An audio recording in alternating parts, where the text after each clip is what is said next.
The Father of the beginnings created the Elohim, the heavens and the earth. And that, my people, changes everything. Why is this so important? It is critically important because in a split second it aligns what we learn in the Bible with all ancient traditional belief systems about the creation of humanity and the origins of humankind. It talks about the sound principles, the Father, the Son, and the Holy Spirit, the Holy Trinity that we've been taught so feverishly, changes meaning completely. We also start to understand who the Elohim really are, what they are, that they're not what we think they are, and that it's actually a plural and not a singular. What we find out when we start looking at the origins of humankind, and the deeper you delve into this, the more you realize how really exciting this is, that the history is so much more important, so much more impressive, and so much more wilder than we could have imagined, and it's much older and more exciting than most of us could have imagined. And I call it, in Germany I called it funky, and the Germans really seem to have appreciated that word funky. So I'll say the history of humanity is far more funky than most of us could have imagined. And that just, if we keep our minds open to the possibilities, it really allows us to stretch ourselves into areas that many people are not prepared to go. And that's truly what I found is the moment you think you start, that you believe you've started to understand the history of this planet, you're making a mistake.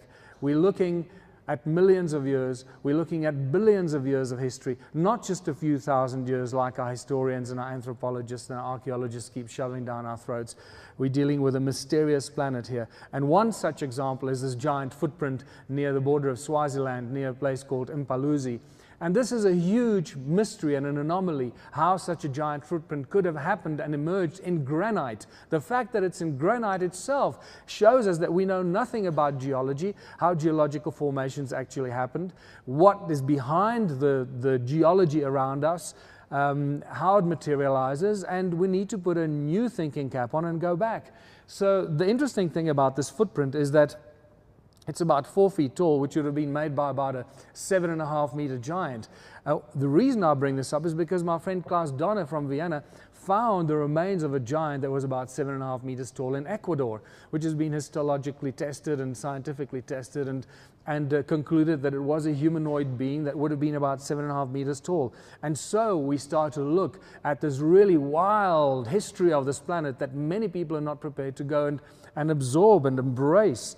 And that takes us to the fact that the moment you start looking and exploring the origins of humankind, you get to my favorite subject, and that is sound and resonance. You cannot escape this, no matter what books you read, what civilizations you look at. Sooner or later, you will come across this phrase, sound and or resonance. And that's where everything starts to congeal and start to paint a beautiful picture of our understanding of what's really going on. Sound and resonance are the common links of religions and creation, and you can't escape that. In Christianity, we have the word, God said, let there be light, and it's important, just that sequence, said, light, sound, and light. That's a very important sequence here that we start finding. In Hinduism, we have the Om or the Aum. Egyptians believe that the universe was sung into creation, and this Hindu creation story is just phenomenal. Everything was peaceful and silent, and Vishnu slept undisturbed by dreams or motion. From the depths a humming sound began to tremble. It grew and spread, filling the emptiness, throbbing with energy. The night had ended. Vishnu awoke. You just read a different version of God said, let there be light. And this is the beautiful thing. When you start connecting these dots, you realize that the ancients are telling us the same information in different words, and it gets really exciting. And we start coming face to face with this number 6, the 6 days of creation, that very quickly can be explained with sacred geometry. And you realize that the sacred geometry subject is a huge subject that we need to embrace, because it's from sacred geometry that we get all our wisdom and knowledge in mathematics, physics, geometry, astronomy, and so forth. And mathematicians and scientists that do not embrace this keep running into dead-end walls and dead-end streets before they start to realize that they need to embrace this knowledge and this information. 6 days of creation. On the 7th day, God rested. In Hinduism, we have, and Buddhism, we have the 6 aspects of Om, and then we have the Mayan creation story, which is equally beautiful. The heart of sky and 6 other deities, including the feathered serpent, wanted to create human beings with hearts and minds who could keep the days. And you realize that we're getting into a lot more sinister kind of creation story. The aspects of the all-seeing eye of Horus, for those that understand resonance ratios, will realize, oh, that's what this is all about. It's actually about resonance, resonant harmonic ratios and resonant frequencies, coherent resonance that starts to pull things together. And we realize, we ask ourselves, what does this all have to do with ancient civilizations? Well, everything, because they understood this, and this is why they leave this information encoded in everything they leave behind for us. The symbols, the knowledge, the information is encoded with all this knowledge, and all we have to do is just open our minds and embrace this and absorb this information and see how it all connects. They understood sound, they understood frequency, and they used it as a source of energy. And for many people that have studied this, it becomes very obvious. I've been saying this for a long time, that the pyramids are just giant resonators, energy generating devices. And this is just a beautiful, I think this is Mr. Dunn's brilliant work on studying the pyramids, and this is supported by this ridiculous photograph that clearly shows us that there's some weird energy coming out of the pyramids. You know, certain filters can film things that you cannot see with your eyes, and this is just one such example. And then the studies that have been done at Stonehenge show us some beautiful symmetrical patterns that come out of Stonehenge that clearly tell us that this was done on purpose. This is a structure that was done by design for very specific outcomes, and this tells us there's intelligence behind it, symmetrical interference patterns that do not happen accidentally in a structure like that. There'd be chaos. It shows us, and this beautiful reconstruction shows us that Stonehenge is definitely something like a resonator or an energy device, just like the stone circles in South Africa. Some of you may already be aware of that. But sound and frequency was used to control and manipulate humanity. And this is where it starts to get really sinister, and we realize that this information is further encoded in ancient symbology. The pineal gland is clearly a representation represented by the all-seeing eye of Horus, and this kind of anatomy and the control of humanity, it starts to rise to the sinister and what many people call conspiracy theories, right? There are no conspiracies. There's just information. It's what you do with that information that matters, right? So remember that when you take control, when I speak to you, you can't see the sound frequencies, right? Can you see the sound frequencies going to your ears? No, and yet you can understand me. Does everybody here understand what I'm saying? Yes? Can you hear me? Let's put it this way. Can everybody hear me? Yes, okay. So basically, if you can't see it and you can't touch it, it means it must be magic, right? Because that's what some people argue with you. If I can't see it or can't touch it, I won't believe it. I want to see physical proof, otherwise you're just an asshole trying to lie to me. Well, you know. So what's the difference between the sound waves leaving my mouth that you can't see and yet you can still hear me and understand me, and the thought waves that leave my brain? Same thing, it's just frequencies and waves. And the fact that we cannot understand each other through telepathy clearly shows us that that is one of the ways that you can control humanity. If you can't read somebody's mind and you don't know what they are thinking, you can lie to them. And this is why the sound thing has become very important. It becomes a tool of deception. You can lie to people by telling them things, and they believe that what they hear is true if you repeat it over and over and over again. And this is the beautiful part of the deception and the enslavement of our race, is severing us from ourselves, from our ability to communicate telepathically through the pineal gland and through our thoughts. Then you can start controlling people. And this information is deeply encoded in ancient symbolisms. We see winged beings and other deities with cone-shaped tools taking control of humanity with these weird-looking cone-shaped tools. You see it on symbols in the Vatican and all over the world in historic examples. These cone-shaped tools become very important, and you start realizing that they start taking control of our pineal gland and the tree of life, or DNA, which seems to be with sound frequency devices, these cone-shaped tools. And why do I say it's sound frequencies? You'll understand soon why I say this if you haven't figured it out yet. And you know what this ancient control carries on today? cone-shaped tools, all-seeing eye of Horus, sound, frequency. Well, that's exactly how radio and television and communication has kept us enslaved and keeps us enslaved. You can see the encoded all-seeing eye of Horus there, CBS, and look at the cone-shaped tools in the logo of NBC, and you start realizing that this is so deeply encoded all around us, but we're just so bloody stupid and ignorant. We're like little babies waking up to the truth, looking up at the skies, going, what the hell is going on out there? While there's all this infinite life out there looking down upon us, saying, how can they be so stupid? They're imbued with all this information in their DNA, and they're not getting what we're trying to tell them. And this is the exciting thing, is we're finally waking up to these key people communicating with us and telling us and giving us this information that's thousands of years being shoving down our throats. But then you got to ask yourself, well, what is this sound thing? And most of us have no bloody idea what sound is, because we still believe that sound is a squiggle on a whiteboard that we've learned at school, right? Oh, this is a sound wave, this is how it works, and that could screw you up for life, really, because that's what you go out believing. And this is what we have to start really looking into, this depth of this sound and resonance and how it affects everything around us. There's a beautiful example of John Stuart Reid's fantastic work with a CymaScope and photographing three-dimensional effects of what sound really is. Sound manifests form and manifests physical shape. You know, when you put sand on a metal plate and you put a sound frequency through it, it gives you these infinite number of beautiful shapes. We don't have enough time for that, but many of you know this already. If not, go out and put these things into YouTube.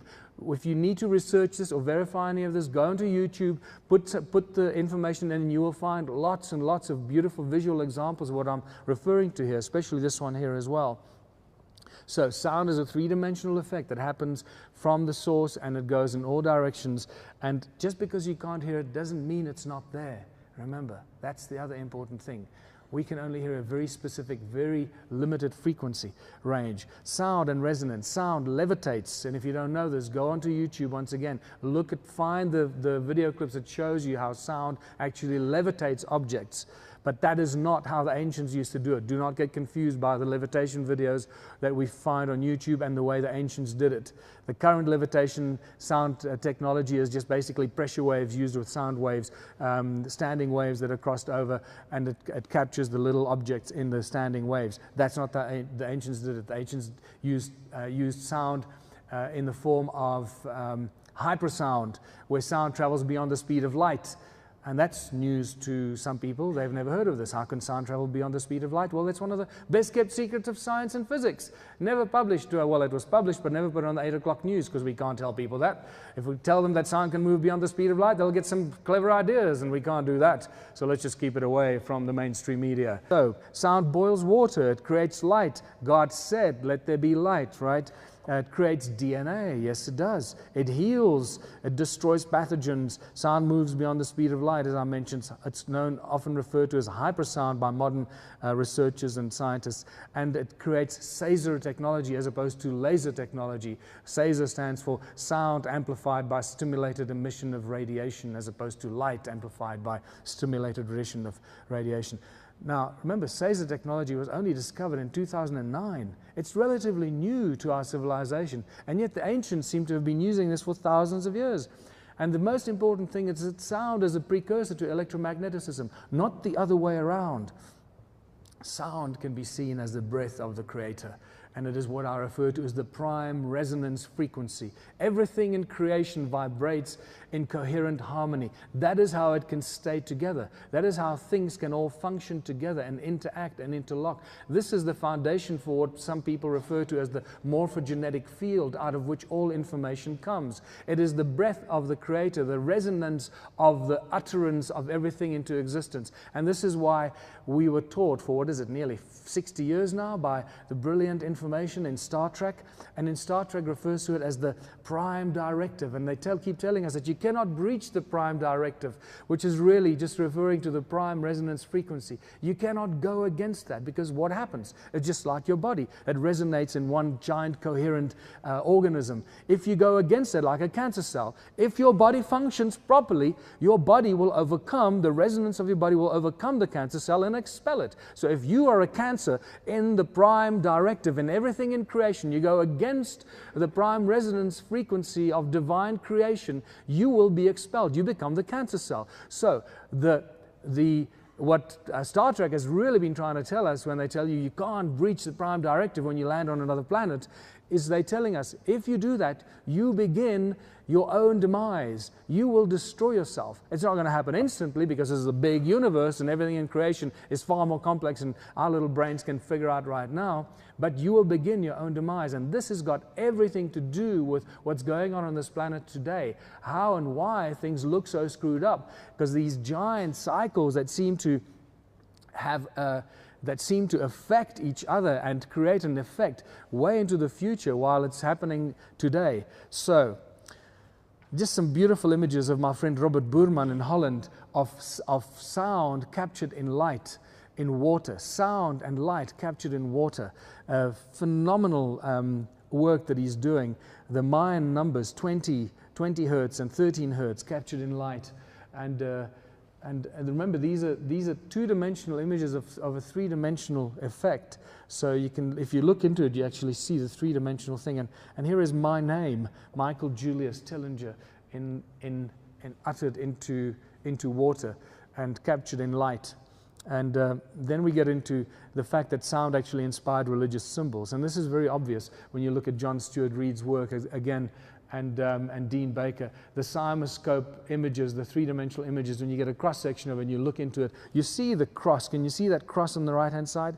And some of these images, when you drill deeper into them, you get a very clear indication that these guys knew exactly what they were doing. The cross in a circle being the source of sound, with the beautiful curves of sacred geometry showing you that this is not square and perfect stuff, but it certainly follows the curves of and lines of sacred geometry, and you realize that those ancient leaders that were enslaving humanity with religion knew exactly what they were doing when they started drawing their logos and the crosses in circles. They knew what the source of all this stuff was. All the religious crosses in Christianity and the Knights Templar and all the different groups on our planet that have taken control of this planet at various times in history.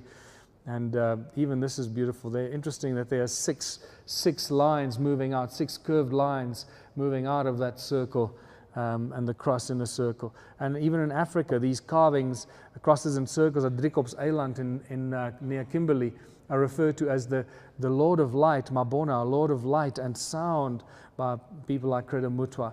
And we realize that even the medicine wheel, which is just a cross in a circle, tells us that the Native Americans knew that sound heals, and you can heal with sound.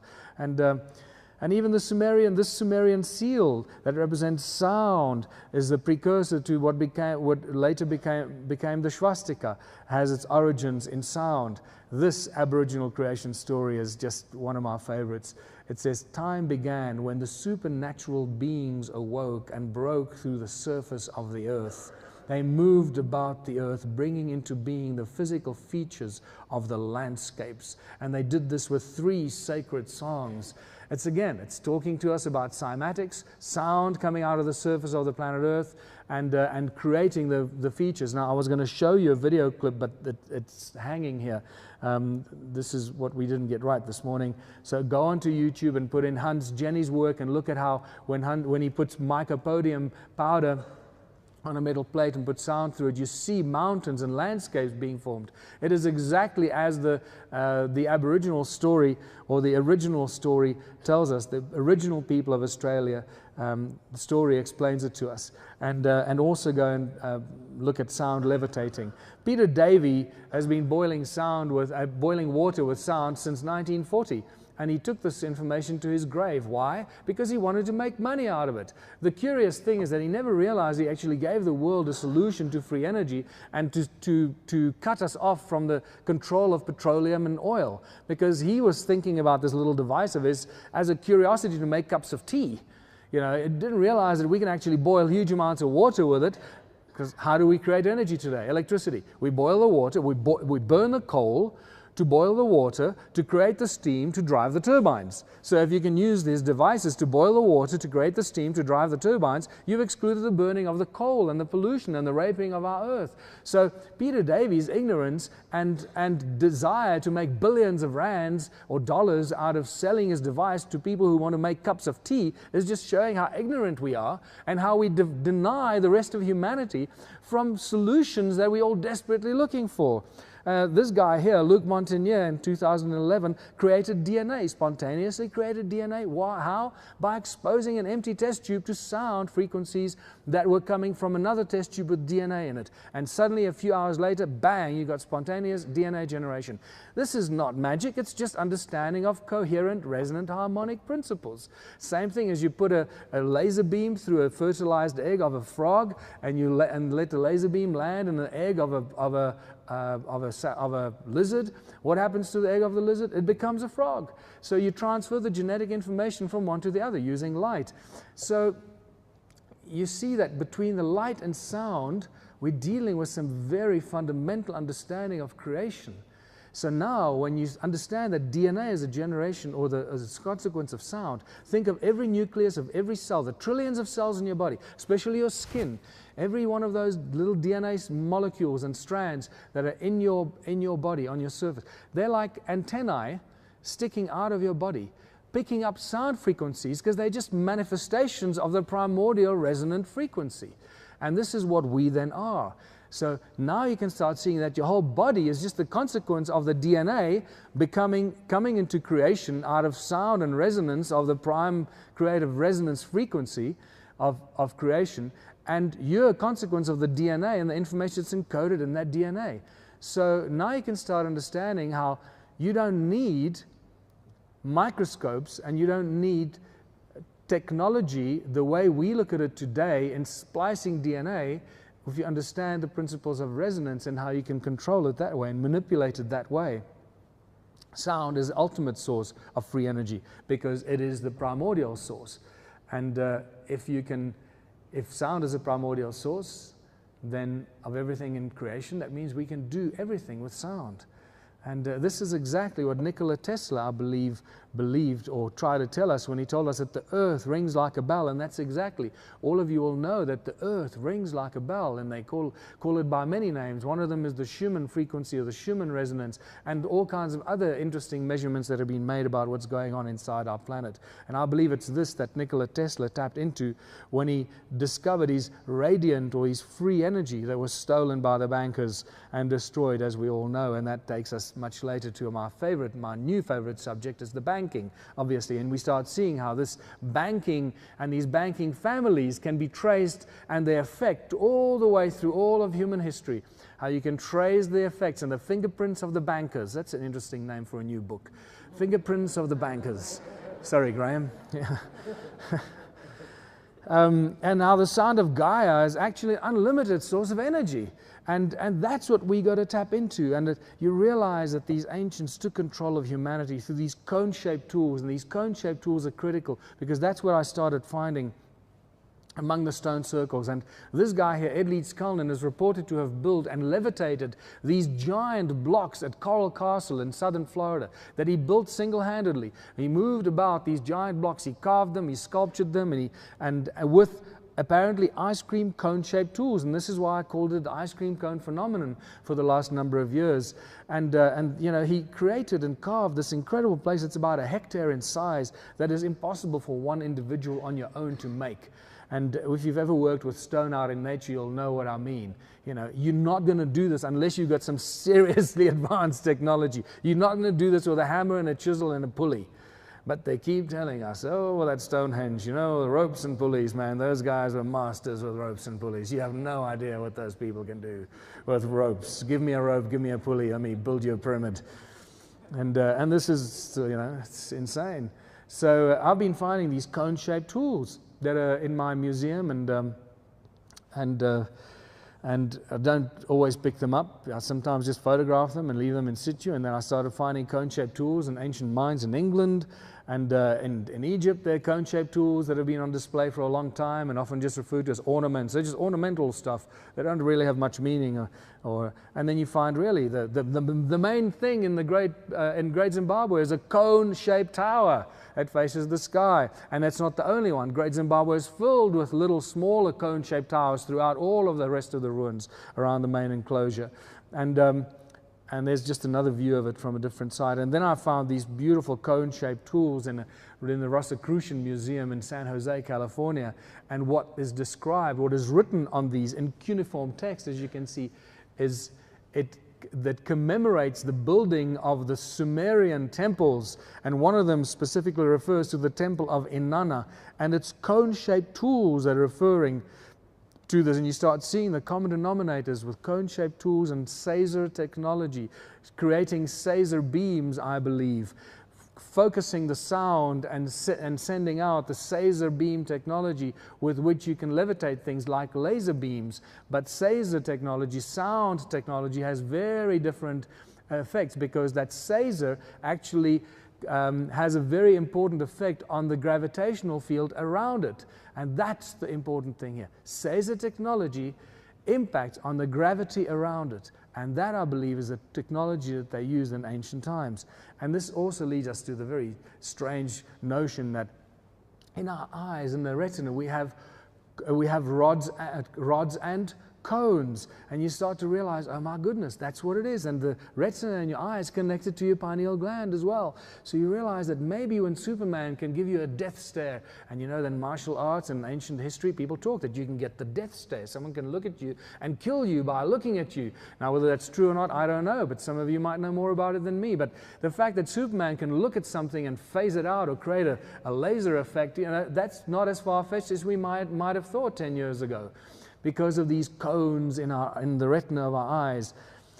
And this brings us to the history of Southern Africa. And our history books tell us that this was a sparsely populated part of the world. Nothing ever happened here, you know. We get shown all these maps, how the people migrated here from the north and the east and everywhere. And well, nothing can be further from the truth. This is all just lies and deceptions, because they can't tell us that this was a deeply, densely populated part of the world, because then we're uncovering some very important information.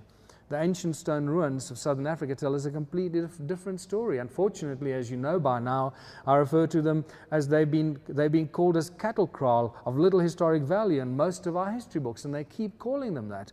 Cattle kraal and enclosures of little historic value. Well, this is the great shame of the academia and the academic fraternity in South Africa, that they have not looked at this in any greater detail.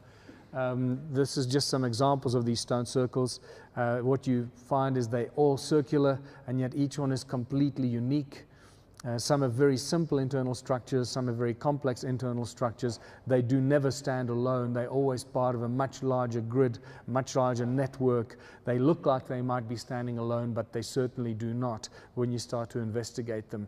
They all were at one stage connected by these weird channels and this much larger sort of spider's web effect network that connects all of them into this large network of stone circles connected to each other. You can look around the obvious structure and see the walls and weird terraces lying buried beneath the soil and sand, and the emphasis here is on sand. We've been finding sea sand and seashells and fossilized fish inside stone circles on tops of mountains in Mpumalanga.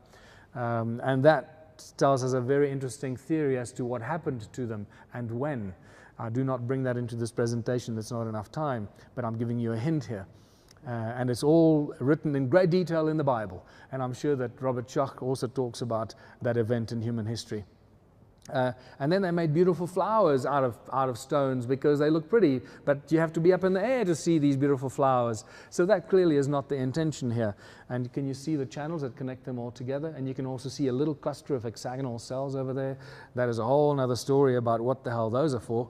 And then we realize that these stone circles are not just simple circles, but they're also deeply encoded aligned with the movement of the sun, the solstices, the equinoxes, the rise of the sun, the setting sun, the north, south, east, west, the cardinal points, and also deeper encoded with sacred geometry and and you start seeing the 5-factor emerging out of these, and then hexagons emerging and equilateral triangles emerging, and you realize that, hold on, whoever built these structures did not build them for cattle, and certainly did not necessarily build them for humans either.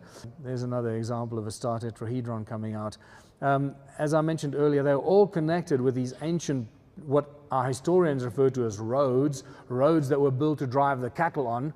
They're just obsessed with cattle here for some reason. I don't know, it's like, damn, cows everywhere. Ancient roads and channels for cows, roads that link all these circles, and they have no exits. So these, once you put a cow in there, it's stuck, you know, it's like playing Pac-Man. You can't get out of the grid until somebody eats you.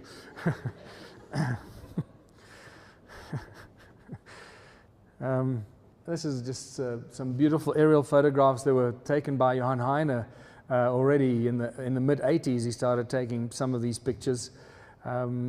Now imagine large parts of South Africa looking like this, and that's exactly what it looked like and still looks like in large parts when you start exploring it. This is just above where I live, on top of the mountain, and from that vantage point you're looking at least 60-kilometer radius that it would have looked like this a long time ago. So we're dealing with a large ancient civilization that was doing some really weird things, and there is no doubt that Great Zimbabwe is all part of it. You can see the very rare aerial photographs of Great Zimbabwe show us it's part of the same structure, the same kind of structural development or structural design. And the other important thing to note is that there are no doors and there are no entrances, and this is the big thing. You know, this is an archaeological report from 1939 by Bloemfontein University, and some spectacular pictures that show us that these are just circles all connected like a bunch of grapes, and no doors and entrances, and sometimes they were not just simple circles but concentric circles. And I've had many,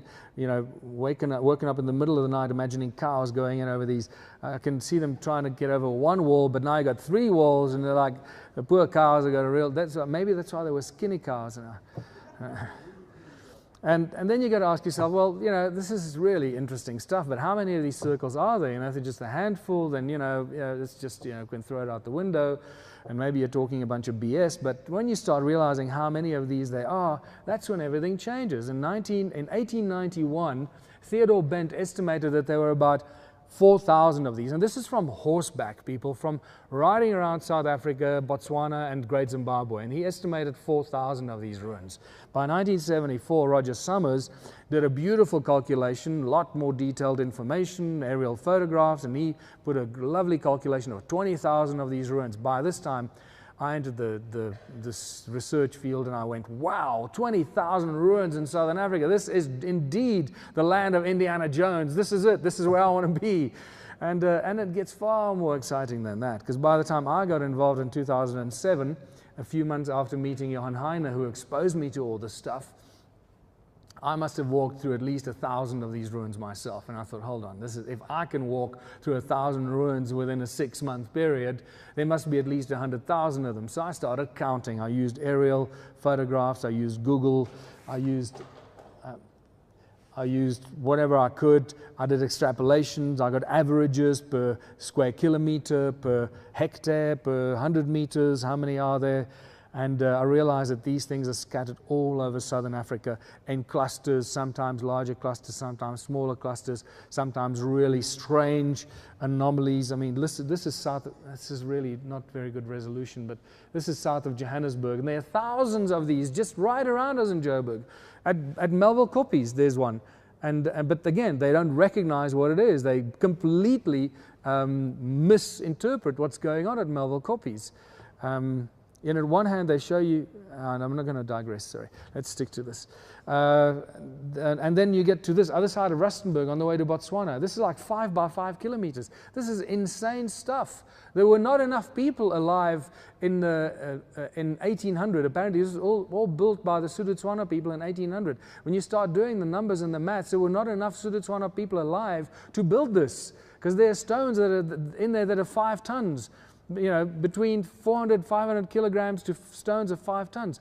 And you start doing the maths, you say, hold on, this is, you know, maybe they might have inhabited it, and yes, we find pottery and foundations of mud huts and so forth, and that's the big mistake our academics make. They find the foundations of a mud hut wall and some pottery, and they go, ah, this is the Sudetswana or the Bakoni culture or the Pedi culture or whatever, and they immediately go, well, this must all have been built by the Sudetswana people. No, God bless the Sudetswana people, but they didn't build it, they occupied it, and they used it for their purposes. Proof of habitation does not mean proof of construction. Rule number 1 of archaeology, and let's never forget that. Okay, so when I started, I did a little counting, and by the time I finished counting, I realized that we're dealing with more than 10 million of these structures. And that, when you realize that it hits you, you go, hold on, this is just, okay, how come I've never read about this anywhere? How come no one's ever spoken about this? Because we don't know. And I realize that we're facing a whole new civilization that we've never faced before. And we know nothing about them until we start reading all the stuff that I've been writing. And you know, since 2007, not one single university has sent anyone out to Adam's calendar or any one of these stone circles to follow up on any of this research and this information that I've been sharing.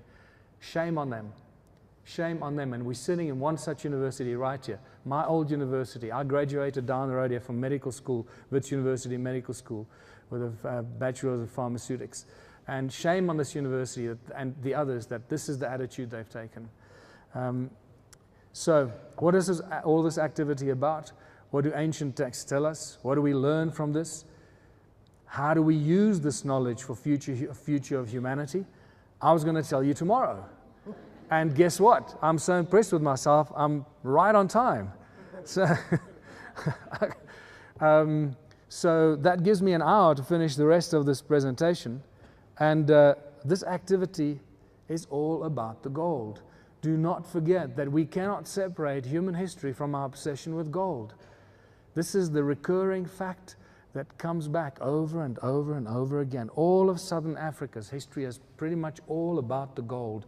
In the 11th century, famous Arabic scholar Ahmed al-Biruni writes about the prosperous gold exports from the port of Sofala. This is in the 11th century, but it goes back a lot further than that, to the Makamati people, the Hindu Dravidian people that we had 3,000 years ago. And yes, 3,000 years, I use that number very specifically because I have seen the evidence from archaeologists and historians that have shown me the evidence, and they are from our universities. But as quickly as they show you the evidence, they say, you can't quote me and you can't show this to anyone because I'll lose my job. And this is what's become of our academic institutions, that we breed a culture of fear and keeping information and obscuring and hiding knowledge and information, as opposed to exploding the opportunities and knowledge. The gold exports from the port of Sofala, and obviously we meet the kingdom of Monomotapa, the golden kings of Monomotapa. What's fascinating about this time, it actually goes back even 400 years before this, because from around 700 AD already, there was this trade in beads, and these particular beads that they found at Mapungubwe, by the way, they refer to this trade in beads. The beads were worth their weight in gold. Now, you see, we read the history books and we read a statement like that and we go, wow, this is an interesting curiosity, darling. Look at this. These beads were worth their weight in gold. And then we carry on watching The Bold and the Beautiful. And we don't think about the statement, right? It's statements like that that really should go deep into our subconscious and let us try and analyze, why would anybody make such a bloody statement? It doesn't make any sense. If I offer you a hand of beads and a hand of gold, what are you going to take? Right? So what was going on here in that time that the beads were worth more than gold, or worth their weight in gold? Something very special about these beads. And this is a great, great breakthrough that I believe we have stumbled upon. Ancient history of Southern Africa is all about the gold. Just around the little town of Lydenburg, 75,000 gold mines were counted in a geological study in 2010. 75,000 gold mines, people. Now extrapolate that to the rest of Southern Africa. It goes crazy. I've had 2 separate reports from gold miners in the 30s that found weird tunnels underground, about 30 meters deep, with weird artifacts and tools when they were digging for gold. And they said, what is this? There shouldn't be any tunnels here. And yet this is what they found. And when they called the authority at that stage, Merensky, the Merensky company, they arrived and confiscated the tools and artifacts, and all they said to the people, to the miners, thank you for notifying us, we are aware of this. And they took away the tools and artifacts with them. So they clearly knew something was going on, and that, I'm giving you a hint as to Paul Kruger and his millions and the discovery of such tunnels. Put two and two together and figure out where Paul Kruger got all his gold from, because that is one question we have never been asked. Or we have never asked, or no one ever asks. Where did Paul Kruger get all the gold from to load a train full of gold to send down to Watervalboven, the town that I live in, by the way? And there's a reason why I live there, because I'm looking for those Kruger millions. So, you know, that's a huge problem we have here. Because in 1902, when he loaded that train full of gold in Pretoria and sent it out to Maputo, there wasn't enough gold to fill a train with gold. Those puny little gold mines in Gauteng and you know, Barberton and all that, they weren't producing nearly enough gold to fill a train or several coaches with gold. What's going on here? That's the important question we should be pondering. Where did Paul Kruger get all his gold from? You're looking at I'm giving you a very strong hint. And there's a lot of evidence that I could take you through right now and spend another 3 hours talking just about that and some of the experiences we've had myself with my friend Klaus Donner, but that's for another presentation. And this is one of the greatest discoveries in South Africa. In a sinkhole in Carletonville in 1971, the father of Raymond Dix, our legal advisor in all our actions against the banks in South Africa, Raymond Dix's father was one of the part of a mine rescue team in Carletonville, and he called me in one day and he said, I've been trying to tell you this for a number of years now. I've never told anyone this story before because I thought they would never believe me and think I'm crazy, but I know that you won't think I'm crazy. There was a sinkhole that they went into to test their equipment. It was about 20 meters deep from what he told me. When they got to the bottom, they saw that one of the sides was caved in. They opened it up. They found a tunnel that was perfectly paved around the tops and at the bottom. They walked into the darkness, and several meters into the darkness, they found one of these. They got their ass out of there as quickly as they could, he told me. It filled them with fear, and they never told anyone. And I can tell you that you can trace every ancient civilization, from the Incas to the Mayas, to the Phoenicians, to the Egyptians, to the Romans, to the Greeks, to the Hindus, to the Dravidians. You can all trace them here to South Africa. And that's a very interesting connection to make. And that connection is always about the gold. What do other ancient texts tell us? Very sooner or later, you are going to stumble upon the Sumerian texts. And this is where you have to start reading between the lines and starting to extract some very important information.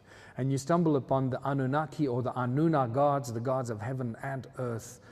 And you meet Enlil, Enki, and Anu, the father of the two sons. And you start, this is just a very brief introduction for those who have never heard of this before. I trust that there are none among you here. Well, hopefully there are many among you, so we're actually not just preaching to the converted, we're actually sharing some information with people that are going to take this away and spread this.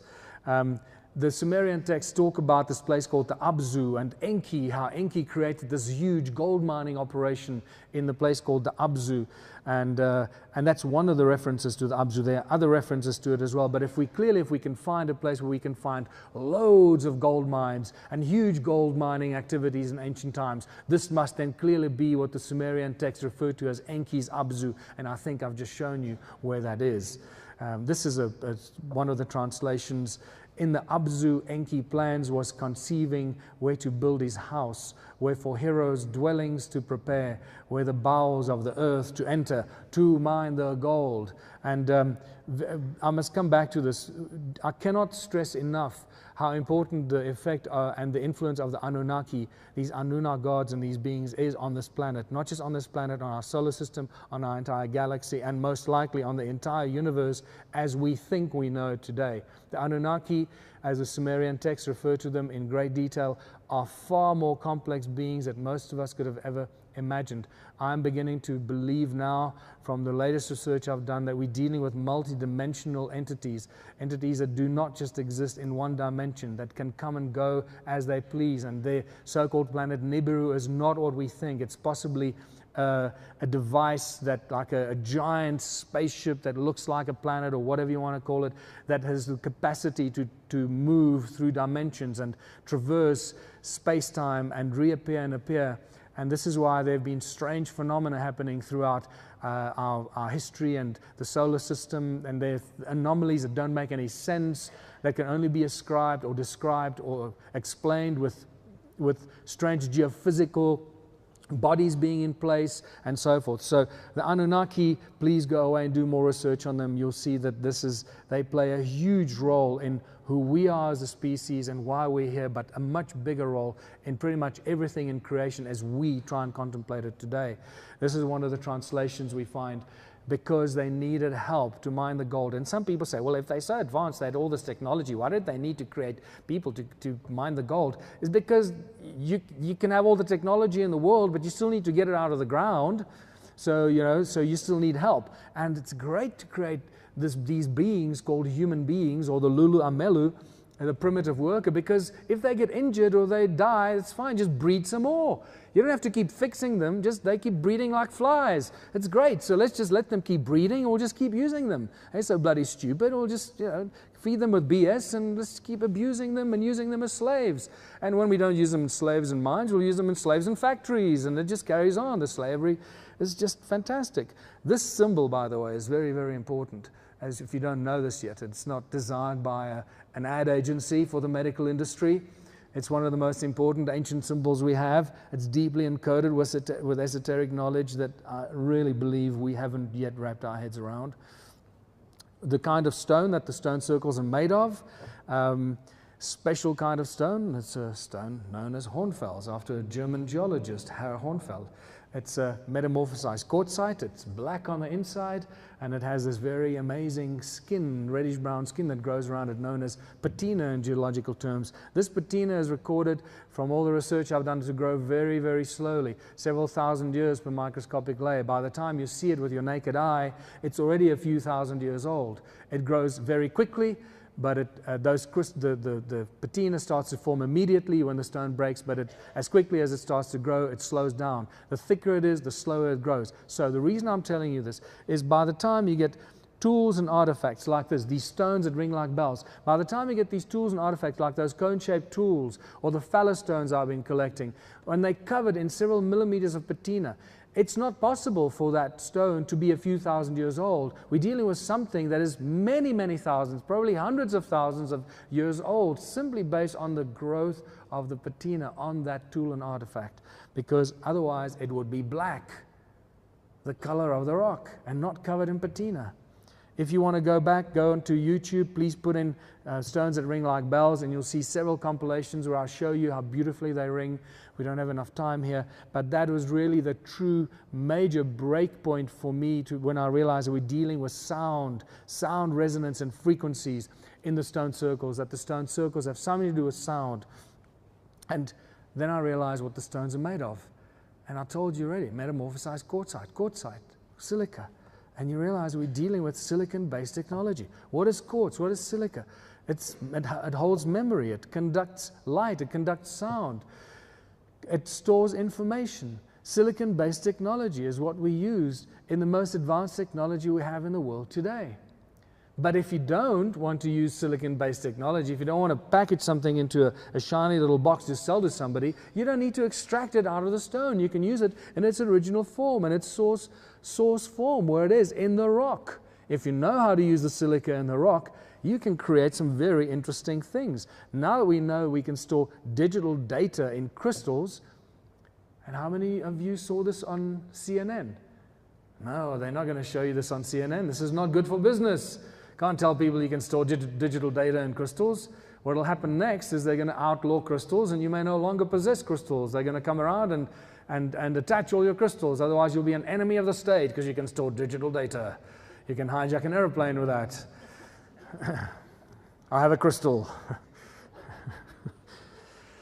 So what we're really looking at, these ancient structures, you start realizing that these ancient structures, Stonehenge, the pyramids, whatever you look at, they're actually giant memory banks, like giant Stone Age Silicon Valley. All the knowledge and information surrounding the building of it, the stuff that's encoded in it, is captured and stored in the silica, in the rocks. And I bet you some 12-year-old kid's going to walk up to Stonehenge, plug in his iPhone, and download some interesting shit that none of us could imagine. And I want access to that information very soon. So the other important thing is why these ancient sites, because we're dealing with silicon-based technology, why these ancient sites are aligned with the movement of the sun and solstices and equinoxes, because they're giant machines. They're activated by the light. They're activated by the sound. It's like a time clock. The sun activates it. It comes up over there. It hits a certain stone, the silica in the stone, and it acts. It switches it on. And it performs a certain function. And when the sun goes down there and it disappears, it causes a different effect. And the machine starts to do something else. That's what we're dealing with here. Giant machines that we use for all kinds of things that we are only now starting to imagine. The flagship among all these ruins in South Africa is undoubtedly Adam's Calendar. And it was rediscovered again by Johan Heine. He's done some seriously important work in South Africa here. And when I met Johan in 2007, it was pretty much he was coming to the end of his research, and I guess I just took over from there, and this is where we are. When I met Credo Mutwa, he started to cry. You can see my book, Adam's Calendar, on the table there. When I showed him the book, he started to weep. He said he never thought he'd see that sacred place again. And he told me he was initiated there in 1937, and it's known as Inzalo Yelanga, or birthplace of the sun among the knowledge keepers in Africa. It is known as the place where humanity was created by the gods. And this is where it gets especially interesting, because it's not just any kind of god that created humanity there. It's a god by the name of Enki. The Sumerian Enki is the creator of humanity at Adam's Calendar. And suddenly you got a connection between Sumerian texts and ancient African knowledge, and that is not what people expect to hear. This is what Adam's Calendar looks like from a helicopter shot. It's a badly destroyed site. But you can see the tree on the right is north, the tree on the left is south, the two main calendar stones are in the middle. It is still an accurate working calendar, by the way. You can still tell every day of the year by the shadow of the setting sun on the stone closer to us, of the two central calendar stones. You can still use it as a calendar if you want. And John Martineau told me the other day when we were there, this is one of the most impressive, if not the most impressive, calendars to measure precessional cycles. And that's really impressive. I've always thought that. But now that I've heard it from John, I feel really proud that we can host this and show this to the rest of the world. One of the best examples of an ancient calendar that is still functional today. If you look at those stones on the edge there, you can clearly see the pointed one there. And that caught my attention, and we realized later that those are aligned to the rise of Orion. We have a Horus stone there, and then the edge of the cliff that drops down about 100 meters and eventually goes down 1 kilometer into the Barberton Valley. This is the opposing view looking into the Barberton Valley. We lifted up the Horus stone and the three stones that align with the rise of Orion, and you can start seeing the connections between many other ancient sites, especially Egypt and all over the world. Archaeoastronomy is really interesting here, because when we measured the site, you can see the blob there, north, that's north and south. You can see it doesn't sit at 12 o'clock, it's slightly left of center. And when we measured it, we found it was out by 3 degrees, 17 minutes and 42 seconds. And this is just not possible, because this is true north. We're measuring true north here, not magnetic north. And so clearly what this points to is that Adam's Calendar was built when true north is not where it is today. But we don't quite know when that was. Now, Charles Hapgood suggested that, and by the way, it's got nothing to do, that misalignment's got nothing to do with a precessional wobble, because it doesn't matter where you are in the precessional cycle, true north stays true north, right? It moves with it.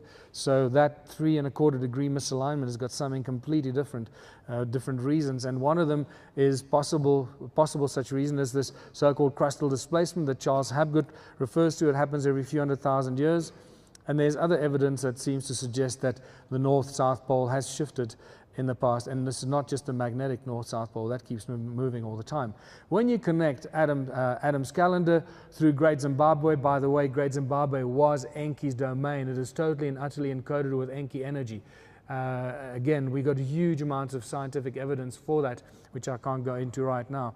When you connect Adam's calendar, which I believe is constructed by Enki, and you'll see why now, through Enki's house or Enki's headquarters at Great Zimbabwe, it takes you to Enki's pyramid in Giza, all along the 31 degrees east longitudinal line, and the Nilotic Meridian, as it was known in ancient times, or as it's also known today. Very important line, that 31 degrees east longitudinal. Then I found this translation in Sitchin's work, Zecharia Sitchin's work. Remember, he died before he saw any of this information. I tried to show this to him in 2010, and then he came out of hospital and died 2 months later after I made contact with him, never knowing any of this information. And then I find this translation. 40 Shar, after arriving on Earth, Enki built a special place of observing in the deep Abzu on the edge of a cliff aligned with his abode in the north and the peaks. That's as if he's described Adam's calendar perfectly, never having seen it before. And those numbers there, 1 Shar being 3,600 years, if you follow Sitchin's calculations, it suggests that Adam's calendar was built 285,000 years ago. And that's very interesting, because it still is in line with the mitochondrial Eve studies that suggest how old humanity is. And so everything seems to still be intact and in line. What are all these stone circles for? By now you should have seen it already if you don't know it yet. Very, very strong resemblance to cymatic patterns, just like this shape of the vowel A. When you put sand on a metal plate, this is what you'll get, this kind of shape. And that's pretty much what these stone circles are. Imagine the stones being grains of sand, and they're just responding to the sound frequencies of Mother Earth. Each one of them is a cymatic pattern and a representation of the sound of Mother Earth at that particular point. By putting the stones along those cymatic lines, you've created an energetic plug point into the earth, using that sound and amplifying that sound, creating very powerful electromagnetic fields because of the sound as it comes out of Mother Earth, using the sound to create the electromagnetic fields, just like it was done in the beginning when God said, "Let there be light." And we start seeing the application of this advanced knowledge. And how much energy do these stone circles generate? I need to draw your attention to a little magnetron that you find in a laser beam and your microwave. Magnetrons create huge amounts of energy. A little magnetron can melt metal through a laser beam technology, can melt metal in a split second. And so if a tiny little magnetron can create so much energy, can you imagine how much a magnetron made out of solid silica, that's 20 meters in diameter or 15 meters in diameter, how much energy a magnetron like that will create? And I believe this is the earth splitter that is referred to in some of the Sumerian translations, that Enki created an earth splitter with which in the earth a gash to make. And this, I believe, is some of the technology he may have used. The problem with this giant silicon-based magnetron is that there isn't just one of them, there are thousands of them. I asked 2 independent scientists, one in Glastonbury and one at the energy conference in Boulder, Colorado, how much energy would a magnetron this size create? They both told me exactly the same thing, independent of each other. They said, more energy than all the power plants on Earth today. One such magnetron.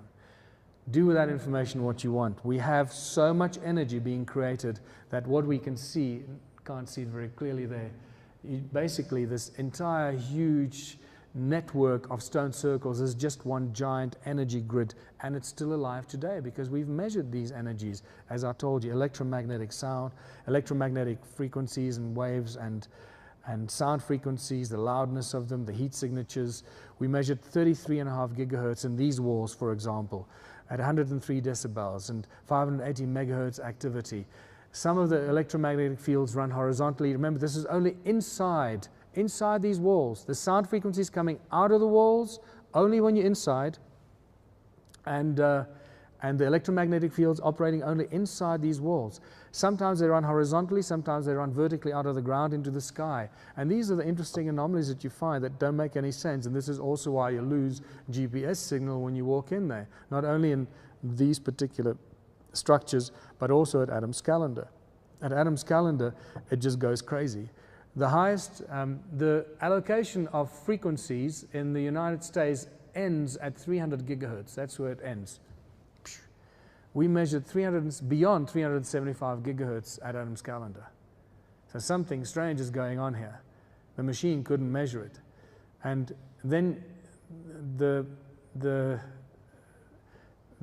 that's the sound frequencies. Now, you can still explain the sound frequencies in the stone walls, in the circles, because it's the activation, the potential of the vibrating silica in the stone.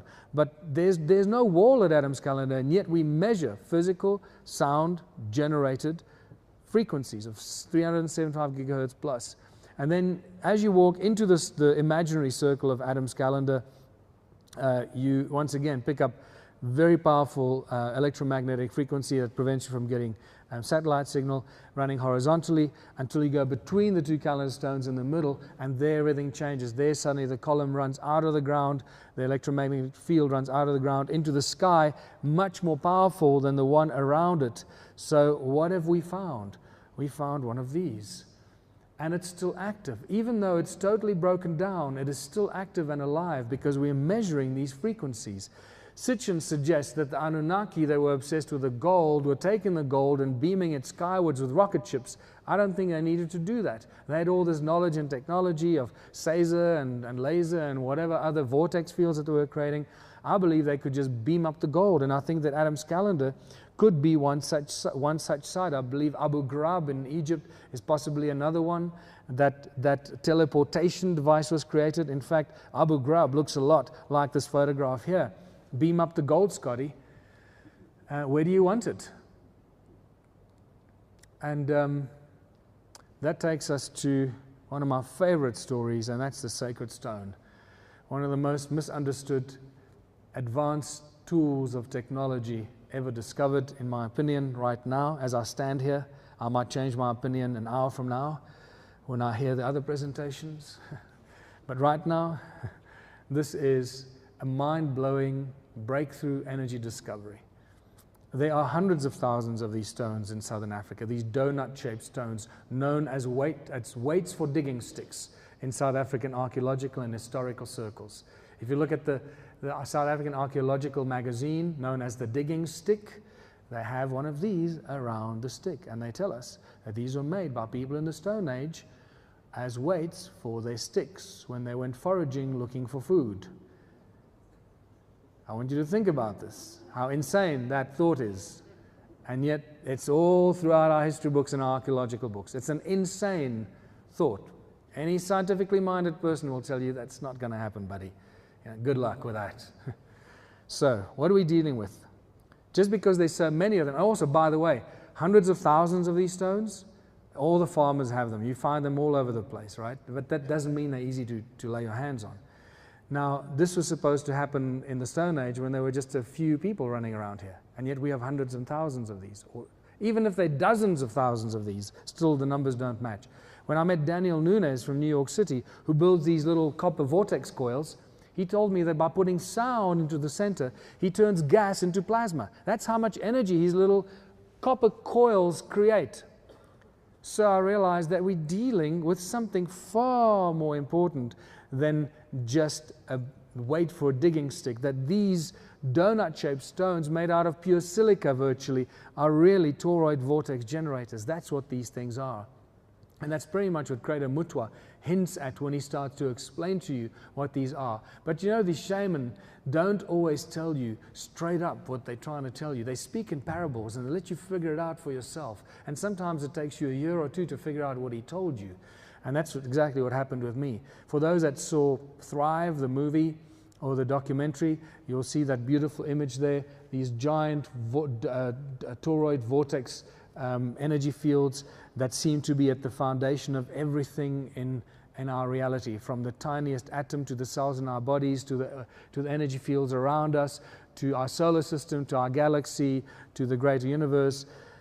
we accidentally put one of these, and we started measuring these weird energy fields around these donut-shaped stones, and I realized, hold on, we're dealing with some really powerful energy fields being generated from this thing. And when you stack them on top of each other, it goes ballistic. And then we accidentally, my friend Neil put one of these in a bucket of water. And when he woke up in the morning, this is the best photograph he could take. He saw thousands of tiny bubbles that created a spiral vortex, and they were moving, spiraling around into the center of the hole, showing us that there's this energy field created around these donut-shaped stones.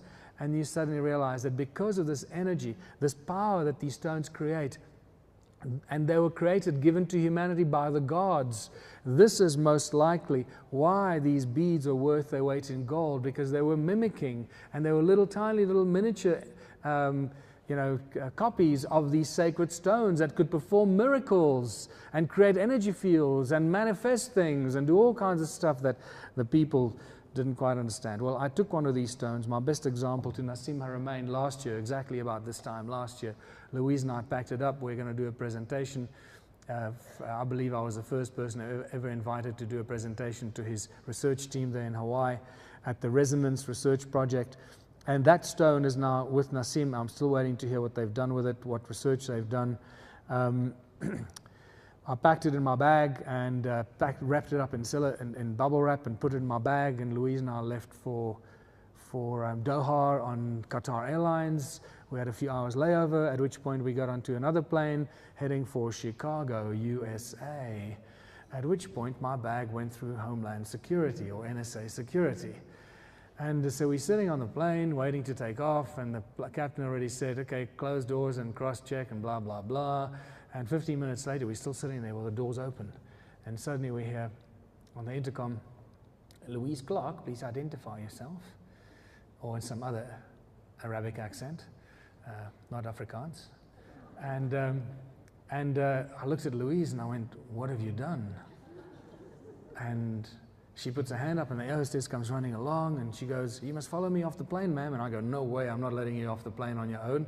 You know, maybe this isn't a Midnight Express movie. Come visit you in a Turkish prison for the next 12 years.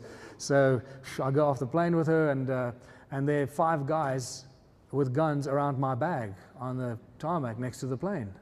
And I go, that's my bag, it's not Louise's bag. So lots of confusion. They send Louise back up the stairs. She's standing in the door, and I say, open your bag. So there's a security thread in your bag, and I'm going, oh my goodness, it's the stone in my bag. I forgot about it. So I'm opening, and I'm thinking, what am I going to tell them? And I can't tell them it's ancient technology.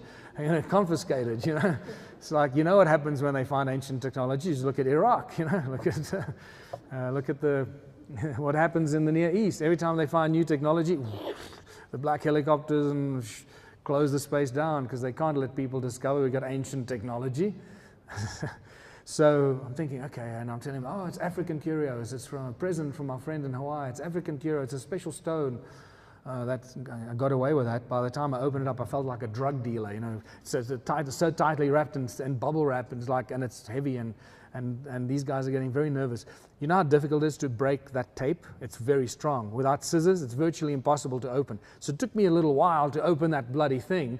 By this time, these guys are so nervous and jittery, they don't know what's coming out of that bubble wrap. And eventually the stone pops out, and there's one African guy among them, and he goes, oh, I've seen those before, and he turns around and walks away. So lots of confusion, put it back, and up the stairs, and by the time the captain had come out and he was standing next to Louise, and he said to her, if this plane isn't up in the air in the next 2 minutes, I'm offloading the whole plane. So lots of commotion. And eventually we get back and we sit down and the doors close and we start taking off. And all the way while I'm walking back up, I'm thinking to myself, the stone works. And I had no idea how well the stone worked, because when we sat down, Louise turned to me and said, do you know what the captain said when he came out of the cockpit?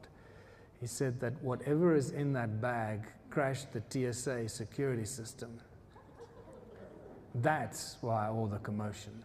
That's how powerful that technology is. We're dealing with truly advanced technology, and possibly one of the most important hints of where we should be getting our 0 point of free electricity, of free energy from these toroid donut-shaped stones that are not weights for digging sticks, that are very advanced technology. And this, thanks to Homeland and TSA security, we have proof and evidence of them being advanced technology. Because it certainly wasn't my toothbrush that set it off. Now, we have half an hour. Earth grids. Hugh will tell you a lot about these earth grids. Much science and research has been done. This is a Russian map showing us that many of the ancient sites are built on these nodal points, energy points, these crossing energy points, energy vortexes. You can see Adam's calendar down there, seems to be built on one. Giza pyramid, there's something in the middle there that we need to go and explore. But in any case, these ancient sites are built on these very powerful energetic points, not just randomly built. And this is beautifully described in this Sumerian text. And when you start seeing this kind of information, it says, in the distant days, in those days after destinies had been decreed, after Un and Enlil set up the regulations for heaven and earth. These are clearly very powerful individuals, people. They set up the regulations for heaven and earth. And then Enki, the exalted knowing God, by the rules for heaven and earth, the fixed rules. He set up cities. They're telling us that there's some set of rules, energetic structure in the sky that's mirrored on the surface of the earth. And according to this grid, this energetic grid or the structure, they put the cities in place. And this is spectacular because you realize that this is exactly what the American military and Space Command Air Force logos embed. They are encoded with this information. These bands around their logos, those wide bands around planet Earth, are referred to as the rules. This is, I believe David Wilcock was the first guy to really break this several years ago, and they refer to those as the rules. They say it's like an energy field around the planet. They don't know where it comes from, but it's always been there. And now we find an interesting correlation between ancient Sumerian texts about these rules of heaven and earth and these logos and the military emblems.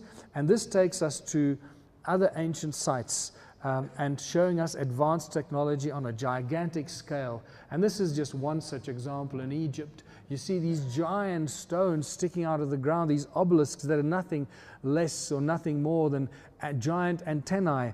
And I realized that when you start looking at these, it just doesn't make any sense, because we get confused. We get told by our historians and archaeologists, these are all temples for worshiping. You have to go over there, worship over there, then you offer food over there, then you go kiss butt over there, and if you don't kiss butt the correct way, you're going to be smited. There was a lot of smiting going on in ancient times. Don't forget about that. So if you got to follow these rules and procedures, and God, if you get it wrong, phew, you better have some seriously good contacts, otherwise you're in deep trouble, and your children's children will be in deep trouble as well, because you didn't kiss butt in the right bloody chamber. And I realized too many pillars, not enough space, it doesn't make any sense. And then we were there 2012 with Hugh, and this little piece was lying there. I put my ear next to it, and Hugh tapped on it on the one side, and I realized, oh my God, these obelisks ring like bells, just like the stones in South Africa. And I realized it's all sound-based technology, sound-based, silicon-based technology. Most of these stones, it's mostly silica, people. Once again, we get back to the silica. And I started thinking, too many pillars, not enough space, doesn't make any sense that this should be places of worship. Not enough space for people. And you start looking at some of the aerial shots and you realize that, look at that, congestion of pillars and those weird geometrical patterns over there. Many of them don't seem to have very defined entrances and doors. They just look really weird, kind of random structures. And then even the Parthenon, when you look around the Parthenon, there seems to be an imprint of the leftover of a foundation, of a geometric foundation that's been broken down, only the major pillar structure being left behind. And then the entrance portal to it over there. Again, the walls and the pillars, too many pillars in there. Why all these pillars in this confined space? And then you see things like this, and we get told, this is like Parthenon-like structures. That's where you go and offer food here, you go worship over there, and then that place on the left, that's where the people lived, and they would come here and worship and offer food and do some more butt kissing and whatever they had to do. And then you find these kind of things, these concentric circles in front of a platform filled with pillars, and another Parthenon-like structure there with nothing in it. And you realize that these are not temples for worshiping. These are templates. Templates for what? Templates for giant circuit boards, silicon-based technology. That's what we're dealing with here. This has got nothing to do with worshiping gods and offering food, but very advanced technology, sound-based technology, giant circuit boards generating huge amount of sound energy and either putting it into the sky with those giant obelisk needles or sucking something out of the sky. And you start seeing, once you see this, everything changes, and our understanding of the reason for these temples that later were abused for completely the wrong reasons. And suddenly microprocessors become giant macro processors of unimaginable proportion, using silicon-based technology in ways that we can't imagine today. And suddenly everything changes. And we realize that these are not places of worship, and that's not where the people used to live. That's part of the circuit board on the left. And this whole thing is just an ongoing circuit board. And if you combine silica and water, the two most abundant elements on planet Earth, you realize that water has the same properties. It conducts light and sound. It stores knowledge and information. It stores and conducts energy. If you combine silica and water, my God, you've got a very powerful device that can do things that we can only dream of right now as we sit here. And even the Mayas start to encode the information of circuit boards into the artwork. And the pyramids are just spectacular. I just love the pyramids because this one specifically is just so, so awesome. It's like, oh yes, we're looking at a giant energy generating device, and the rules for heaven and earth tell us that there is an energy grid around planet Earth that is encoded in the modern military and Air Force logos. And how is this energy grid around the Earth put in place? They used human sound, human energy to feed the needs of these ETs. And Parthenon is just one such example. This is why they put these huge amphitheaters close by. You fill the amphitheater with a lot of people, you fill them with fear, you get them excited, they make a hell of a lot of noise. You know how noisy these soccer stadiums get. You can't even hear, the players can't hear each other on the field. That's how much noise we create as spectators. You get those into the amphitheater, you get them filled with fear because they fear smiting. Remember, a lot of smiting going on. And it's connected to the circuit board. You get them to activate it, and it's probably, by the looks of it, human sound that was activated to activate these circuit boards. Here's another example. There's your amphitheater with a beautiful resonating line of pillars that connect it to the circuit board. And it's obviously badly destroyed. And here's another one. On top of the mountain, there's your circuit board right in the middle of the mountain. There's your amphitheater that feeds it and kickstarts the process. And this is what we're dealing with giant technology, huge silicon-based technology. The question is, what do we do with all this information? What have we learned from all of this stuff? It's really interesting stuff, isn't it? But this is where my real interest starts to kick in. Because if we just see this as a curiosity, then it's completely useless and a complete waste of time. Go home, put a gun to your head and pull the trigger, because it's not going to get you anywhere. It's just going to make you wonder more about what the hell was going on in the past. How we can apply this to the savior of our planet and the prosperity of our species is far more important. And this, I believe, brings us to the 2012 prophecy and the crossing of the galactic plane, which was not just a celestial or a cosmic event, it was a physical event. Why was it a physical event? Because when our solar system crossed this galactic plane, in many ways it's still busy crossing it. And what is encoded in that galactic equator, that galactic plane, all the intense frequencies of our galaxy is focused and concentrated in the galactic equator. Well, we've just crossed that. What does that do to us? Those frequencies activated our DNA, and it activated all that juicy part, all that important part, the 97% or more of our DNA that's supposed to be the junk DNA. No, that's where all the good stuff sits that is now being awoken. And this is why millions of people around the world wake up every day, and they're no longer happy with their lot in life. They no longer want to feel enslaved. They're no longer happy with the answers that our authorities and our governments and our banks are giving us. They want to ask new questions. They're no longer fearful. They think of new things. Suddenly, out of nowhere, they pull new questions that they were too scared to ask the day before. This is the true age of enlightenment, the new golden age, as the ancients predicted. We will reach and enter in 2012. We are it, people. We are the people we've been waiting for. So pat yourself on the shoulder that you're here today, that you recognize this, that you understand that it is up to us what we do with this knowledge and information, and take this into this awakening moment in all of human history. A rapid rise of consciousness is exploding around the planet. How do I know this? I can tell you from personal experience. The fact that the Ubuntu movement has members in more than 210 countries around the world is a clear indication of that rapid rise of consciousness.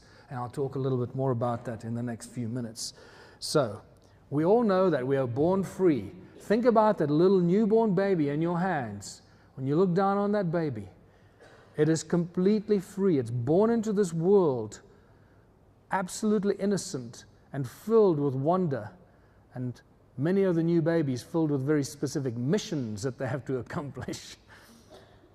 So we're born free on this planet, and yet from that moment we are born, we cannot move around freely.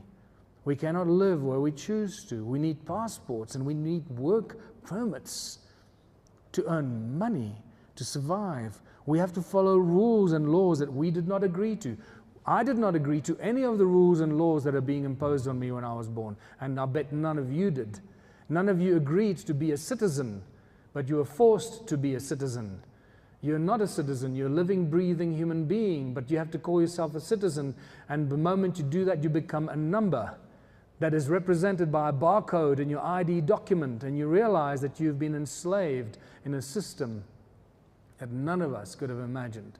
It is so deep and dark and convoluted that when you first discover it, many of us simply refuse to believe it, and we kick and scream and fight, and we call others conspiracy theorists, and we call them horrible names because we cannot imagine that there could be a group of beings or a system or a government so brutal that they could enforce such a system on beautiful human beings. And yet that is the terrible truth we have to face. But now that we know it, we know what to do about it, because that's exactly what it is. We are born into slavery. We live on a prison planet. That's what this is. How we take this forward, what we do with this information, is up to each and every one of you here. And millions of the people around the world, thousands and thousands that I've spoken to around the Americas and Europe and now Australia and so forth. It's up to us what we do with this. How did it get so bad? Well, the Sumerian texts tell us very clearly. When kingdom was lowered to earth from heaven by the Anunnaki or the Elohim, and don't confuse those two. That's a long debate, okay? Don't get confused by that.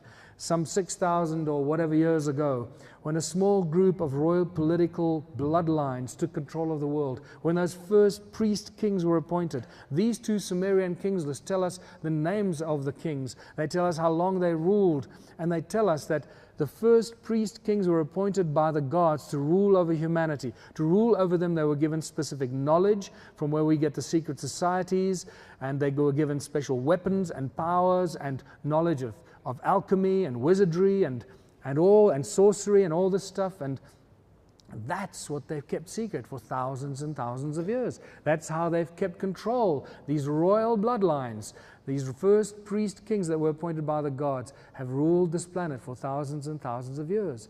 And the same bloodlines continue to rule the earth for thousands today. These same bloodlines that you can trace back. What did these first priest kings do? One of the first things they did was to create money. Money is not a consequence or evolution of thousands of years of barter and trade. That's one of the big lies that we've been told. Because if they keep the evolution of money alongside the evolution of humans and human consciousness, we'll believe that that's part of our existence, that we have to have money to survive, which is one of the biggest lies we've been told. And you realize that these first priest kings were also the first bankers, okay? The temples were the first banks, and these first priest kings issued money in the forms of clay tablets. The first promissory notes, bills of exchange, and negotiable instruments were issued like this clay tablet here, which is in the British Museum, for all of us to see, but we walk past it and we have no idea what we're looking at. One of the first evidence of human enslavement, probably the oldest bill of exchange in the world, 4,000 year of bill of exchange. Same things the bankers do to us today, except they do it on paper, not in clay. Paper can burn, clay doesn't, so luckily this is preserved for us. So, the same first priest kings that were the bankers, and the temples that were the banks, the same royal banking bloodlines still run the world today. We know who they are. They make money out of thin air, and this is why we are all in deep, deep trouble. Our central bank does not belong to the people. It does not belong to the government. It is not there for the benefit of the people. It's a private company that enslaves everyone, that is being given absolute free rein to run havoc and destroy every single one of us, turning us into debt slaves from the moment we are born. We know who these families are. They run all the central banks in the world, and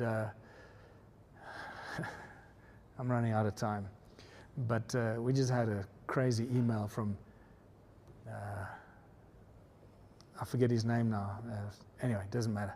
He was involved with a Reserve Bank, and he is now a lecturer at this institution, at Wits University, who has absolute no idea what's going on in the world of finance and the enslavement of humanity. Clearly, the entire global banking system controls the education system because they're creating future labor force, a future workforce. It's not about creating skills for life. What skills do we have when we leave school? Nothing. We can't even bake a bloody loaf of bread. We can't grow food. We can't build an energy device. We don't know how to create electricity. We know nothing, but we get a certificate with which we do what? We go looking for a job. Oh, yeah, I've got a certificate. I need a job. There are no jobs. And this is the terrible truth that our children today have to face. Doesn't matter how many certificates you have from how many universities or schools, there are no jobs. Those are just enslavement patterns to keep the money trap going. And most of the students that leave school today are so indebted to the banks that they spend the rest of their lives just paying their student loans off. So you see how this trap has been woven so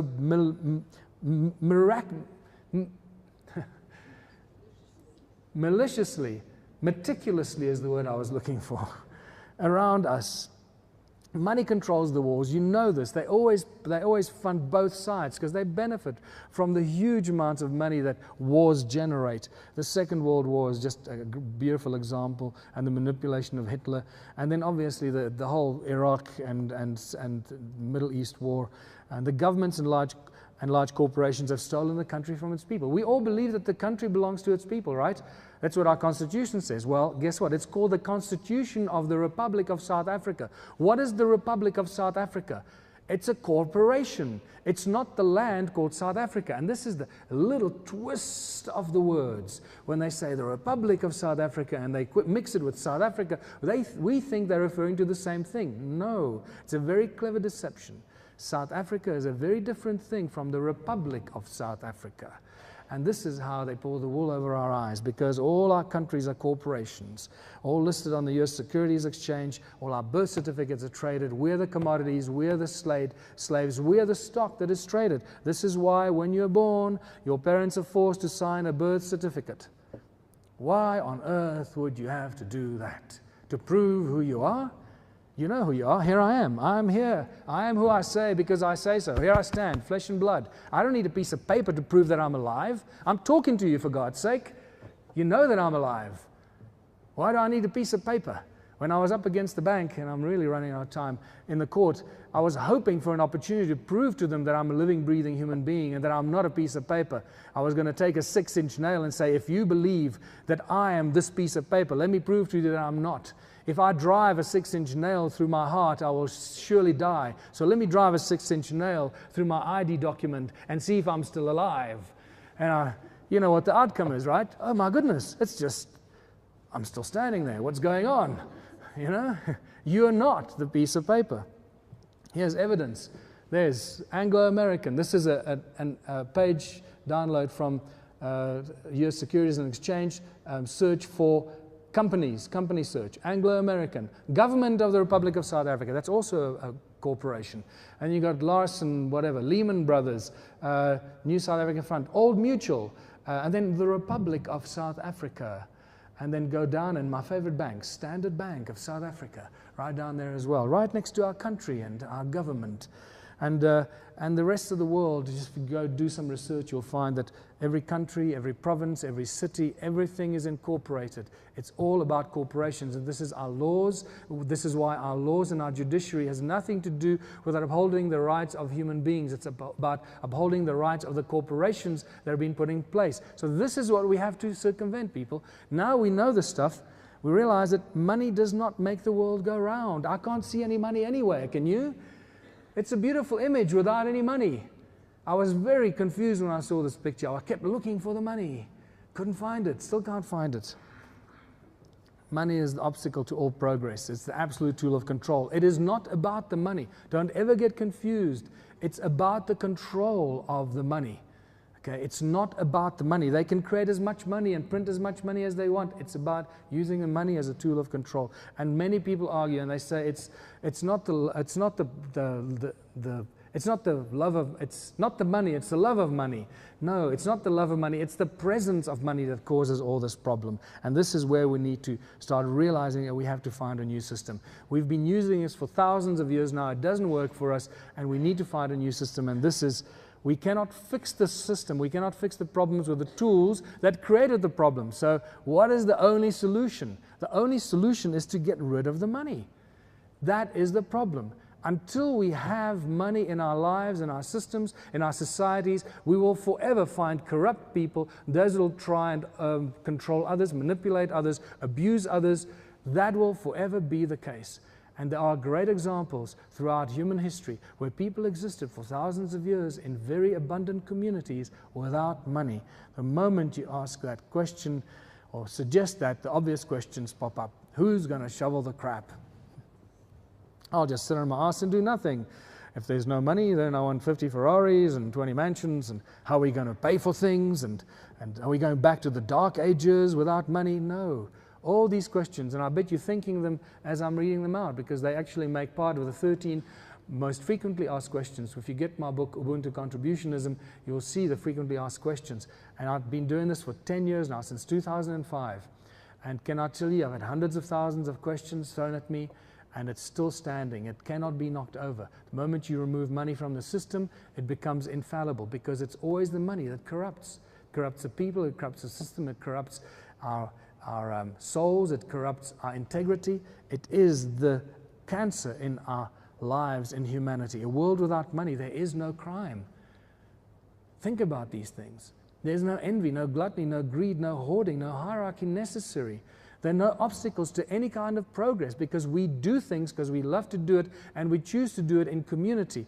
We call this contributionism. The ancients in Africa called it Ubuntu. It's a very simple system that operates on people working together in united communities, working together for the greatest benefit of all, rather in cooperation, rather than working in competition for the destruction of their community. And that's really what it's all about, people. Think about that word, competition. We've been told all our lives that competition is good. Competition is good. No, competition is the worst thing that's ever been imposed on humanity.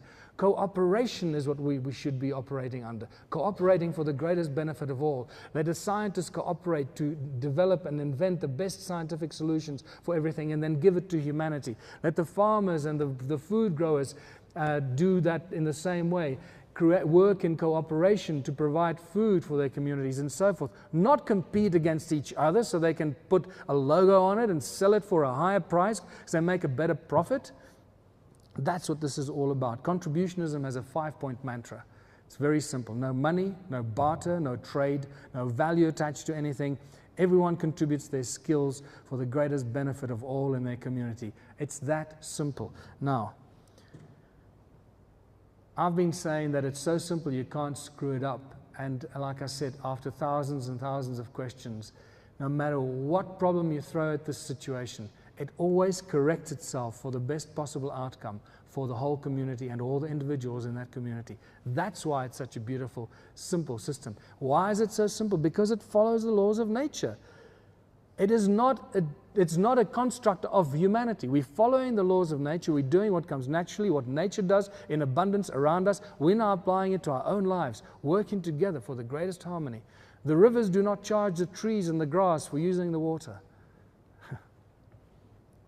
So, what do people need? Food, water, love, friendship, homes, tables, chairs, all these amazing things, arts, culture, everything we can imagine. We don't need money. Money does nothing. People do everything. It's the people that plant the seeds, that build the bridges, that build the rockets and create the technology. Money does nothing. It keeps getting in the way between what people want to do and what they're good at and what they're allowed to do. If you don't have the money, you can't do that. Oh, sorry, you can't have a bakery. You know, the best baker in town, but our economic model shows that it's not economically viable for you to feed your community. Now, isn't that a crime against humanity? Of course it is. People create the arts and culture. Money cannot do that. Only people have the capacity for infinite love. Money cannot do that. It destroys all these infinitely divine human traits. How do we get there? Step by step. We cannot get from here to there in one giant step. It's going to have to be step by step. I believe that it'll come in small towns and communities because they're a lot easier to get people to unite and start working together. I believe we have to use money to get rid of money itself, and this is why the Ubuntu movement is going on about creating a people's bank that creates money for the people, by the people, tax-free and interest-free, taking away from a control of a private corporation called the South African Reserve Bank. Once we have money available for everything we need in our communities, people will realize very quickly that if we have money available for everything all the time and it's for the benefit of everyone, why do we need the money? Why do we need to go and get the money to build the bridge? Why do we just build the bridge? And very slowly we'll start moving away from our obsession and thinking that money makes the world go round. Transforming small towns and villages into communities of abundance, not self-sustaining communities. That's the big difference between contributionism and self-sustained communities. Contributionism creates communities that create abundance, 3 times as much as what they need, so that 1/3 is consumed and the other 2/3 are made available to the communities around them for a fraction of the price in the beginning, which means that you bring all the people from your surrounding communities, they buy all the stuff from you, which immediately collapses their economic, financial, capitalistic model. The moment you've achieved this as a tiny little community, you will have an immediate ripple effect on all the communities around you. This is one of the models. Using an alternative source of energy to float this whole thing. If you can provide an alternative source of energy that's free to the people, or almost free, you can then introduce the concept of contributionism on a weekly basis. You will have free electricity. All you have to do for that is to work for 3 hours a week in one of the community projects. And now suddenly you see the abundance, whether it's the dairy, the fish farm, the recycling, the bakery, the whatever it is you can imagine. Just fill in the gaps. Suddenly you're creating a town of 1,000 people. You got 3,000 hours a week of labor that you'll have, people working and contributing towards community projects. We can't imagine that kind of abundance because the capitalism does not allow for this kind of abundance to happen. And all you do is use free electricity as a platform for this. And suddenly you realize this is why electricity and energy is probably one of the most fiercely guarded sectors of our society. Because once people have free alternative electricity and energy, everything changes. The way we travel, the way we are probably not going to drive on roads but levitate in different vehicles, that we're not going to need to live in cities, we can live in communities of your choice. Everything we do will change completely. If you start thinking about that, you'll see how rapidly your outlook on a utopian Ubuntu contributionist community changes. The electricity, the free energy, is the catalyst for all of this. And as you may know, we are sitting on thousands and thousands of free electricity devices out there. There are many brilliant minds out there that have given us free electricity. I've shown you the stone is a free electricity device. All we have to do is put some sound into it and figure out how to harness that energy that comes out of it. Because if it can crash the TSA system in Doha, it can certainly do many other things. So we need to create an alternative education system. We cannot keep sending our children into the concentration camps that deprive them from unlimited thinking, putting them into these prison cells of left brain prisons and right brain prisons, and turning our children into marching soldiers to the beat of the capitalistic drum. This is what needs to change. Imagine if your child is taught true skills for life from the earliest of time by master teachers in our community, teachers that are chosen by the community, not imposed on us by our government. Not that I don't like teachers, but unfortunately the education system is structured in this way. And many teachers out there would love to teach real truth and true skills for life, but they're forced to teach the textbooks that are put in their hands. Imagine if your child and we are taught true skills for life, from growing seeds to building electricity devices, to building bridges, to blowing glass, to whatever it is you can imagine. By the time you're 16 years old, you will know how to do each and every one of those things. You're not going to be able to just regurgitate it from a textbook. You'll be able to build a bridge or create a rocket and build a computer from scratch. You're not just going to have a certificate that says somebody has to give you a job. And this is what these Ubuntu communities are all about, creating people that perform their labor of love for their community. By the time you're 16 years old, everybody will know what you're truly good at, and you will know exactly what your God-given talents and passions are, what you will want to contribute to your community or do for the rest of your life.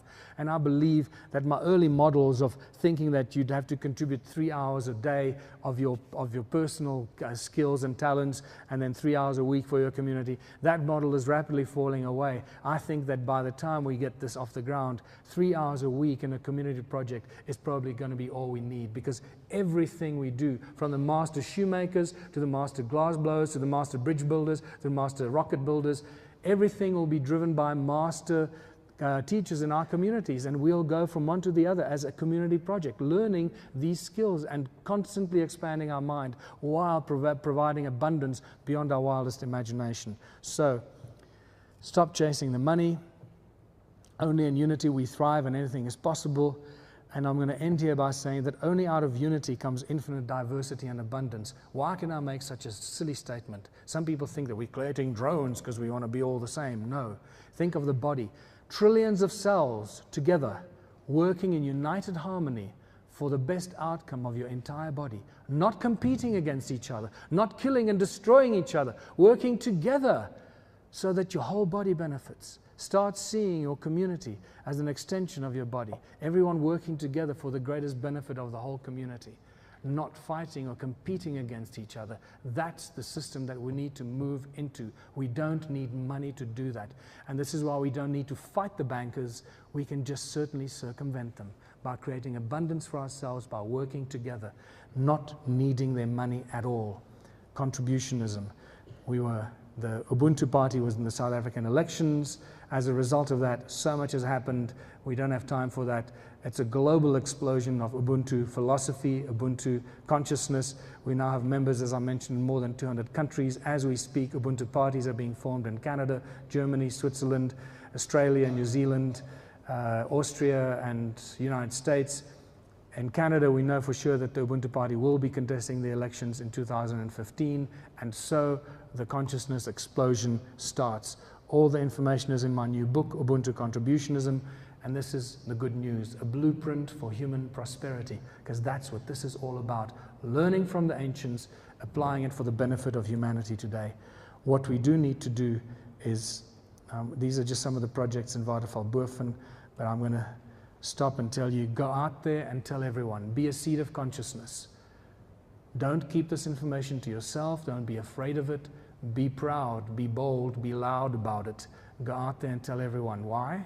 Because once they have heard it, they can never unhear it. It's all to do with the primordial source, sound. Thanks for listening.